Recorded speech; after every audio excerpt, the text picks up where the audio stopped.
to this month's Colour-in Chit Chat, and today I'm delighted to welcome to the Caravan Ben Salisbury, award-winning film and TV composer. Look at this.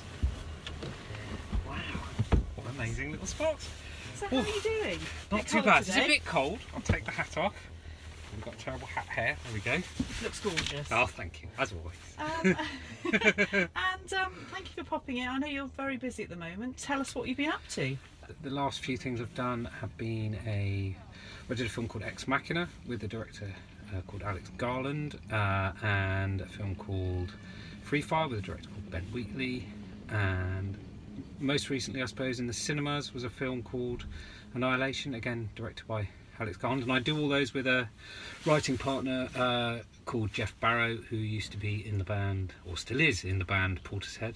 I better get colouring in, hadn't I? Yeah, please, get stuck in. Yeah.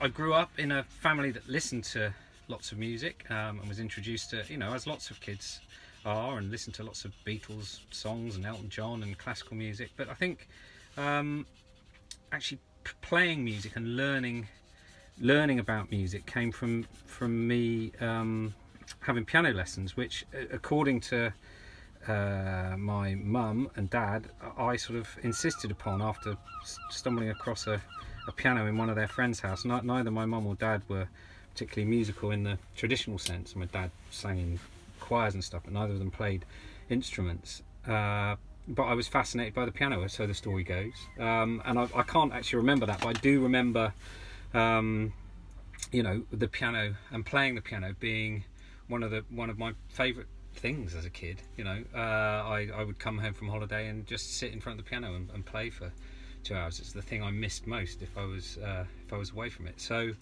it was that really, and through playing stuff, listening to my favourite Beatles songs and things like that, and working out how to play them on the piano, and then starting to write my own things. And that was really it's the thing I've always enjoyed the most, and it took a while to realise you could actually do that for a living. My first professional musician jobs were actually playing piano in pubs and weird, strange pubs around the outskirts of Bristol, and taught piano for a bit, and then did an MA in writing music for film and television, and I was very lucky on that MA course to write the music for a short film and got broadcast on Channel 4, so I came out of college with a credit to my name. The guy who made that short film went on and directed, he's directing Game of Thrones at the moment and stuff like that. So I'd immediately had a contact within the industry and a film to show people, and just sent it out to as many people as I could. And my dad worked in the natural history unit, and so I was able to tap him for contacts, and found someone who watched the film that I'd made, scored the music for, and he loved it, and I did that. And it is one of those things, you do one thing, you get a credit, and you can carry on. But so I'm very, very lucky. Purple crocodiles, I really like it. To work with people like David Attenborough was incredible, but I did get sort of stuck a little bit writing just doing natural history music, which wasn't what I sort of set out to do. I'd always wanted to write music for dramas and films. So how did you get to know Geoff then? Geoff I had known for quite a while actually. I'm really digging my green and orange gorilla. There's loads of them in the wild. David Attenborough would be proud of me. The lesser spotted green and orange gorilla. I played football with Geoff for ages. I've known him for ages, without actually realising he was Geoff from Portishead. We just played football, and I was doing some producing an album for a friend of mine, and he wanted some sample clearance, and I thought, well, I'll ask Geoff about it. And I started doing string arrangements and things like that on some of the bands on his record label. And Garland was looking for someone to write the music for his film Dread, so he approached Geoff, and Geoff said, well, I'd like to do it with this guy Ben. And so we started writing music for his film Dread. It didn't actually end up in the film, the music. We did make it into an album, and Alex said to us, next time I have more control over what I'm doing, I'd love to use you guys. Machina came along, and we got in on it from the very beginning.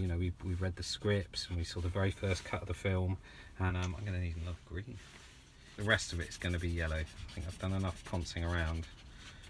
I mean, inspiration is it's a funny one, isn't it? Because you're inspired by what you've grown up with, your own musical background, film composers and writers out there that inspire you, people like Colin Stetson and Cliff Martinez and Clint Mansell, you know, all these people out there. It's the restrictions in some ways that are your inspiration. And with Free Fire, we sort of decided that we sort of said to Ben Wheatley, the director, if we wrote some music that was like a record from the time, that you might put on your record player and miraculously it fitted all the things and did all the things you wanted it to do, wouldn't that be great? So we ended up writing this sort of strange pub prog sort of weird free jazz 70s based score, which was brilliant fun for me because it meant playing in a band with, you know, amazing musicians like Clive Demo, who's drummer in Portishead, and Billy Fuller, who plays bass with Robert Plant and stuff. You know, and Ex Machina was a very cold film, but needed a central theme for the robot girl Ava. It needed something that portrayed her innocence, or you wanted to at that stage of the film portray her innocence and childlike naivety. And so, you know, just a little child, a very simple, incredibly simple sort of chimes melody seemed the right thing to do. So it's always, I think any film composer will tell you, it's always the film that instructs you first, and then it's how you respond to that. And that's the film you won an Ivor Novella award for, It isn't is, yeah. Fantastic. Which was, you know, I don't think awards mean everything, but it was a brilliant film to work on, and I think it's recognition of sort of a collaborative film. Is a very collaborative environment to work in, and it feels to me like being in a band, really.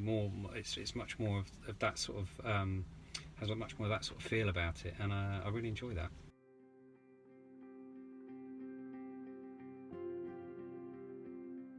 Banksy was doing a documentary about this hotel he's got that it overlooks the wall separating Jerusalem from Gaza. A film called The Altar Nativity, and it was Danny Boyle going over to Jerusalem to direct this nativity play in the car park of Banksys Hotel, and they needed some music for it, and we suddenly remembered this Santa band rehearsal we'd done the year before, and they was like, yeah, it's perfect. So you've been shortlisted for Annihilation at the Oscars. We have. It's a little bit mad, really. It's not, in all honesty, it's not something we expected, but it is. It's brilliant. I can't pretend I wouldn't love to go. I think it'd be amazing. Colouring in suit. That's what I do. Like fantastic. A tuxedo Yeah. that they can, you know. So if I bump into any, George Clooney or someone, I'll have some pens in my pocket.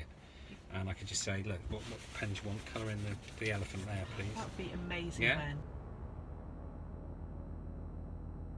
Thanks so much for all the time you spent It's in been a Bertha, pleasure. our colouring Absolute caravan. pleasure. Anytime. And best of luck at the Oscars. Yeah, thank you. Don't. Well, keep your fingers crossed, but don't hold your hopes up too high.